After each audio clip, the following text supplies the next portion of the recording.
नागौर लोकसभा से भारतीय जनता पार्टी के प्रत्याशी डॉक्टर ज्योति मिर्धा का आज मकराना में आगमन हुआ है और यहाँ पर इन्होंने एक कार्यालय का उद्घाटन किया है। इस मौके पर यहाँ पे भारतीय जनता पार्टी के बहुत सारे पदाधिकारी भी उपस्थित है। ज्योति जी से हम बात करते हैं लोकसभा चुनाव को लेकर के, पूरे नागौर लोकसभा क्षेत्र की बात करते हैं, साथ में मकराना की बात करते हैं। मैडम, किस तरह का माहौल चल रहा है?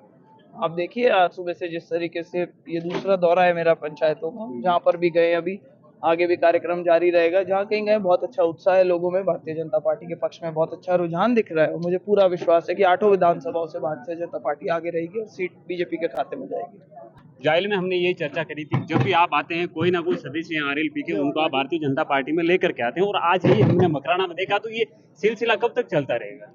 जब तक कि सभी लोग आकर के मुख्य धारा से ना जुड़ जाए। हमारे को मोदी जी को मजबूती देनी है, उसमें हम चाहेंगे हमारे युवा साथी हों, चाहे हमारे कोई भी कार्यकर्ता नेता हों, किसी भी कारणवश किसी और पार्टी के साथ जुड़े हुए हैं, और अगर वो आकर के बीजेपी में जुड़ते हैं तो हम तो चाहेंगे कि जैसे वासुदेवाय कुटुंबकम हमारे प्रधानमंत्री बोलते हैं, हम चाहेंगे कि भाई ये एक बड़ा परिवार के रूप में ये सभी लोग आकर, सभी समाज के लोग आकर के हमारे साथ में जुड़े। मकराना विधानसभा में यहाँ का जो परिणाम था वो भारतीय जनता पार्टी के पक्ष में नहीं रहा और यहाँ पे कांग्रेस एक बड़ी लीड के साथ में चुनाव जीती।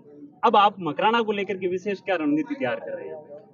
सारे नेता देखिए, आप मंच पे अपनी इच्छा से अपने साथ में सभी लोगों का इकट्ठा एक मिशन तरीके का है, और ये बड़े चुनाव और छोटे चुनाव में थोड़ा फर्क होता है। ये ऐसे चुनाव हैं जो देश की दिशा के लिए निर्णायक साबित होते हैं, तो उसमें चाहे दूसरी पार्टियों के लोग भी हों, अगर घर में बैठ के या गांव में बैठ करके बात करते हैं तो वो कहते हैं भाई ऊपर तो मोदी ठीक है। तो जो माहौल है वो वास्तव में इन बड़े इलेक्शंस के अंदर बीजेपी के फेवर में होता है, मोदी जी के पक्ष में होता है। उस चीज का हमें बहुत अच्छा फायदा मिलेगा, और जो पीछे हुआ उससे भी शायद लोगों ने अपना लेसन लिया है कि भाई आज अगर हमारे यहाँ से जीतते तो हम कम से कम भारतीय जनता पार्टी की सरकार बनी है और ज्यादा आसानी से काम करवा पाते हैं। ऐसा नहीं है कि इनकी कमजोरी है। ये जो मंच पे नेता बैठे हुए हैं, भाई राज बीजेपी का है तो चलेगी तो इन्हीं लोगों की।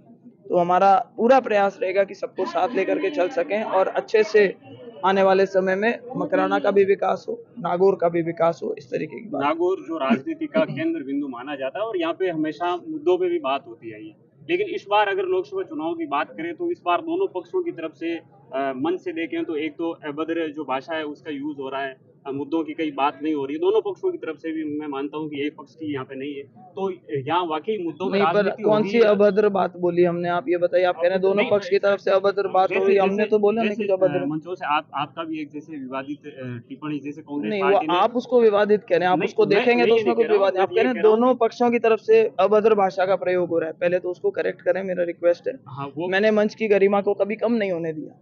हाँ, अगर किसी ने मुझ पे अटैक किया है तो मैंने उस बात का जवाब देने का प्रयास किया है, जो कि वास्तव बात है। आपके ऊपर कांग्रेस पार्टी ने भी एक ब्लेम लगाया, वो चुनाव आयोग में भी शिकायत की, उन्होंने बात करी कि खियूसर के एक क्षेत्र को लेकर के आपका कोई विवादित बयान की उन्होंने चर्चा करी, तो ऐसा क्या मामला रहा उसमें? कांग्रेस वाले तो वैसे ही शिकायतें लगा रहे हैं, वो अपना गठबंधन नहीं संभाल पा रहे। पहले उन्होंने अपनी ऑफिशियल ट्विटर हैंडल पे लगा लिया, अब उनको समझ में आ रहा है कि उन्होंने जो किया है वो तो गलत किया है। मोदी जी ने क्लियरली बोल रखा है, और मेरे उस बयान में कहीं भी नहीं दिखाई देता कि हमने कोई बात करी है कि रिजर्वेशन हटाएंगे या नहीं हटाएंगे। उन्होंने अपनी तरफ से, क्योंकि उसको लेकर शिकायत भी उनकी तरफ से ऐसा मुद्दा भी उठाता है, न्यूज में भी शिकायत करना एक अलग चीज है, शिकायत पे अमल होना। आप लिख करके कागज दिए तो कितने गाले करके कहीं भी भिजवा दो, लेकिन अगर उसमें कोई मुद्दे की बात हो। उन्होंने एक चीज बोली, तालिबान।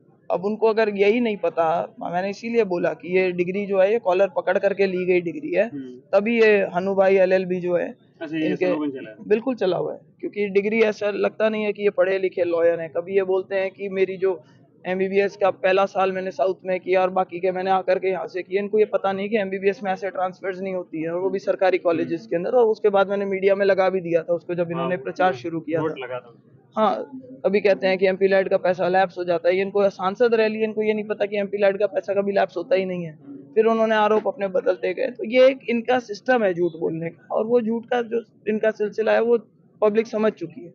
जहाँ भी जवाब देने की बात आती है, हम कहते हैं जो तालिबान वाला जो था, वो इनके हमारे वहाँ पे किसी कार्यकर्ता ने ये बात उठाई थी कि जिस तरीके से इन्होंने राज करा है, और तालिबान कोई जगह का नाम नहीं है, ये आपको भी समझते होंगे। एक भौगोलिक परिस्थितियां जो है वो अफगानिस्तान टाइप की बताई, जो खींवसर की थली की बताई थी।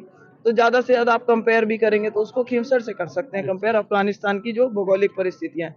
तालिबान तो एक पार्टी है जो अफगानिस्तान में राज करती है, तो तालिबान कह देना थली को, मतलब उनको यही नहीं पता कि ये तालिबान एक geographical पार्टी आपने है। उसके बारे में कहा। हाँ, ये एक पार्टी है, उनको ये समझ में नहीं आया। और उनको ये भी समझ में नहीं आया कि जो संज्ञा दी जा रही थी वो आरएलपी पार्टी को, जिस तरीके का उन्होंने माहौल बना रखा है, दहशत का माहौल बना रखा था। कोई चुनाव लड़ने जाता है तो उसके आगे 50 कैंपर लगा देते हैं।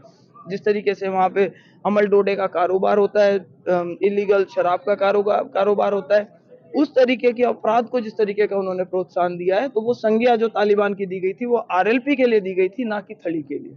नागौर के लोग आप पर आशीर्वाद देते हैं, आप लोकसभा में जाते हैं, तो ऐसी नागौर जिले के लिए बड़ी सौगात क्या रहेगी? एक तो पानी की जो समस्या सामने आ रही है, बहुत सी चीजें जो करी जा सकती है। हमारे क्षेत्र के अंदर बड़े प्रोजेक्ट लिया जा सकता है। हमारे चाहे इंफ्रास्ट्रक्चर की बात हो, हमारे यहाँ पे रेल लाइनें चलाने की बात हो, नामा में चाहे नागौर के अंदर नामा में चाहे नमक उद्योग को लेकर के हो, चाहे हमारे किसानों के लिए सिंचाई का पानी लाने की बात हो, मुद्दे बहुत सारे हैं। सरकारों का आपस में तालमेल अगर अच्छा रहेगा तो मेरा पूरा विश्वास है कि हम ज्यादा से ज्यादा अच्छे काम करवा पाएंगे। आपको लगता है डबल इंजन की सरकार में ये कितना फायदा मिलेगा? बहुत फायदा मिलेगा। डबल इंजन की सरकार, तालमेल अच्छे होने से तो हमेशा ही सरकार की बहुत अच्छा